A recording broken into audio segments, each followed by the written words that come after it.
Morning everybody, this is the Maple Guy. Everybody hasn't heard from me in a while, so we're going to do our first webinar video for 2017, and we're going to talk about up-potting Japanese maples. Okay, here at the nursery, this is the time of the year when we do all our up-potting from 1 gallon size trees to the next, which will be a 2 gallon or a 3 gallon size. Reason why we do it is the container. These trees have been in the container for about 2 years, so by now their roots are starting to get a little bit tight in here. As you can see, the roots are very healthy in here.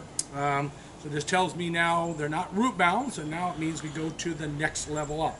This one tree is called Murasaki Kiyohime. It's a beautiful little dwarf. Has known for its springtime leaves, about ½ inch in size and under. And it grows about 2 feet high by about 4 feet wide. So it's a great little bush in the landscape. We're going to talk about products that we are going to use today. And one of the main ones that we're going to talk about is when we do root pruning, we use a product called Lysol. Lysol actually treats and prevents the tools from transmitting additional diseases. So if I had been pruning a maple, or if I had been pruning a rose bush, and then I had gone to this pit, I actually could transfer a disease into the tree. So what we do is we always want to spray our tools with Lysol. Very, very important, okay? The kind of tools we're going to use will be everything you'll see on our web cart or Zen cart. We have these. We sell these are little Japanese scissors, and also Japanese branch pruners, which are going to show how we use them. Products we are going to use today. A lot of people ask me, do you feed Japanese maples? What do you do when you transplant them? So we're going to talk about that. And one of the very, very important products that we use is a product called KLN. What it is they root hormoning. So once we cut the roots, put them into the new soil, we'll talk about the soil that we use. We are going to activate those roots, because during the wintertime, even though the tree is dormant, the actual roots are still growing. So we want them to be very healthy. By the time spring comes, we'll have fresh roots. KLM, we're one of the only few people in the country that sell this. And then we also want to feed the tree. We use a product called Foliage Pro. So this is for a product that feeds the foliage. So when the tree comes out in the spring, you have much healthier foliage. And this is a great product called Foliage Pro, which we also sell on our website. Okay, so the first thing we're going to do is we're going to examine the tree itself. So we're going to notice there's a little bit of leaf debris on top. So we're just going to kind of move it all aside. We always put all our extra scraps and cuttings into our compost pile, so we reuse everything. We're a very green company. So that's one of the things we want to work on. Okay, so when pruning a Japanese maple, you notice one thing that we have here, that the tree is dormant. You cannot do this when there are leaves on the tree. You do this and the tree will die. So we do it when there's no leaves. We will start this from December 1st, if the leaves are gone, until around end of February, maybe the first week in March, but we typically will stop it at the end of February, where I don't prune any more roots. Okay, we're going to take about 25% of the root ball. Anywhere between 20 and 25%. You're going to think that's fairly extreme, but not for a Japanese maple. They can actually take it. Okay, so we're just going to kind of loosen up the soil. A lot of times when I go to my favorite Chinese restaurant, I always keep the chopsticks. And we're just going to kind of go through there and just kind of pick at them and just kind of loosen them up a little bit. Loosen them and loosen them up. Okay. And if you don't have a pair of chopsticks, just take your hand and just kind of loosen things up a little. Get some of the old soil, the old dirt, okay? If there had been any roots that were binding or going in a circle around there, then we would cut those off.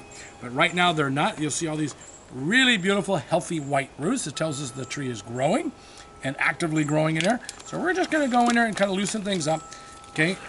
And then we're gonna cut. So I take my pruning shears, which you'll see on our website, and I just go down like this and just cut the roots. Just cut them. I'm going to take about probably 20 to 25%. Just going to go through and just keep cutting them. Okay? So we end up with a little bit of Still have 2/3 of the root left. We've opened it up. We've got some of the old soil out. Okay, so we move that aside. What I like to do is when I have a maple in its container, I like to turn the container upside down and put the plant right on top of the container. Makes it very easy to work with. So it's right in front of you. Most people don't have a potting type desk like I do. This is what I use when I'm pruning at the nursery or potting. So I sit it right here. It's at my height and I'm not hurting my back. So the next thing we're going to do is we're going to select the soil for our maple. The one we use is a really nice tree planting mix. You'll see how really nice and rich and healthy this is, and really light. You're going to notice that there's actually perlite in here. These are what the little white dots are. This is pumice. We use a red and a white pumice, and it's a really good tree planting mix with lots of nutrients. We use fir bark. We do not use redwood. We use actually a fir bark, which would be a small mini bark like a landscape bark, and it's shredded and it's nice and light. Japanese maples do not like heavy clay soil to grow in, especially if we're going to put it in a container. We want the water to drain down. So we love this really light soil. Okay. Now what we're going to do is we're going to go from a 1 gallon size. We're going to double the size. We're going to go to a 2 gallon size. So the first thing we do is we just start to fill up the container. The one thing I like to do when I'm up potting or doing any kind of work, I always wear gloves. Whether it's leather gloves or some kind of gloves to protect your hands. One, for that you can end up getting splinters in here, which is not good. And you know, the soil is, we just like to keep our hands clean. So we like to use some kind of sterile gloves.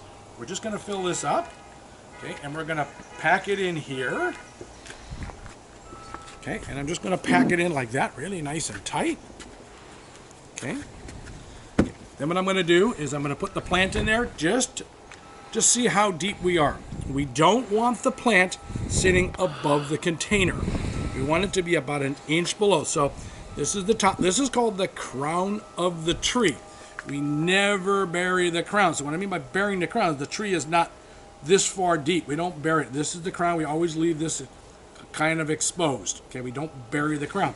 If you'll notice on here, this maple is, for a lot of people who don't know, this maple is grafted onto a rootstock. This is an Acer green leaf palmatum rootstock with a different tree on top. So we graft them on. That's how maples grow. We don't get them by seed, and we also don't do them by cutting. So we actually have to graft them onto a rootstock, which is a lot healthier. It keeps them, it helps them with diseases. Okay. Shut off.